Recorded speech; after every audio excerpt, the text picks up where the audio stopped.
Now, many of you might have heard of the term copywriting or freelance copywriting, whatever you would like to call it. But basically, if we want to define copywriting to a phrase or a word, copywriting is basically getting money or making money from selling words. Okay, so some people sell clothes, others sell t-shirt designs, others sell books on KDP, other people sell products. So you can sell a bunch of things.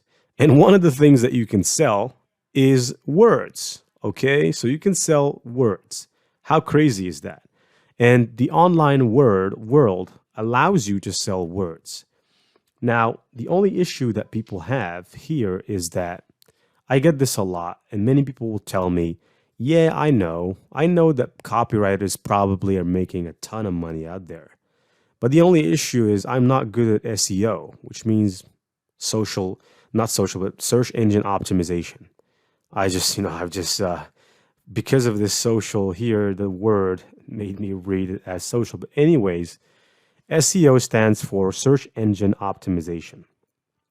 Now, if you've heard of Google or you've been introduced to the online world and you want to make a career in the digital marketing field, then you have come across SEO at least once in your life, if not tens of thousands of times, because it is a term that is quite abused and quite used that much by a lot of people that find it very easy to just spell the word. Now, SEO is a much bigger concept because SEO is a science, all right? But generally speaking, when we talk about writing and copywriting in general, we're talking about copyright or SEO copywriting quality. People will not buy from you if your copy is not SEO optimized, right? That's what you'll find on Fiverr. That's what you'll find on many of these platforms.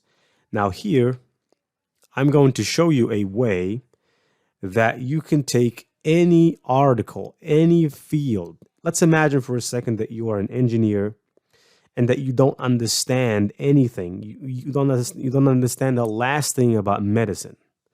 But you can still, with my method, you can still write and sell medical articles without a single knowledge or a single percentage of knowledge about what you're writing about because you don't need to. Like we've said, there's the very, very big thing called reverse engineering, which means we take whatever the competition is doing and we try to do similar or even better.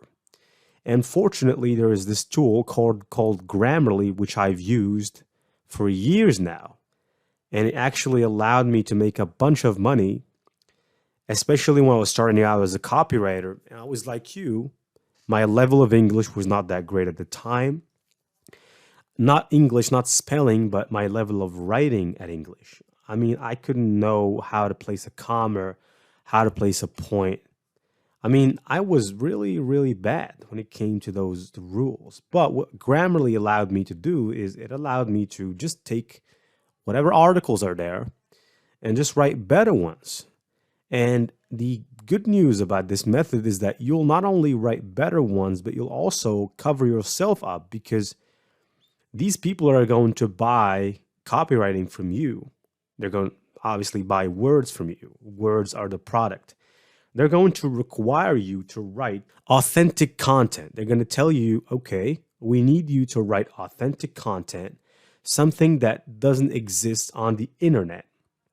And what a tool like Grammarly does is it actually helps you not only to write a better article than the ones that expert copywriters wrote, but at the same time, it comes with a tool, an AI tool, artificial intelligence, that actually detects in real time whether or not you are, or how much is the percentage of plagiarism that exists in your text. And so you can take an article written by somebody for $200 and you can write something similar to it or even better.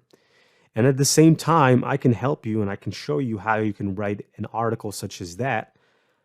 And at the same time, it would be zero plagiarism, which means that these people are going to buy the article from you without having to worry that that article is a replica of something else that exists.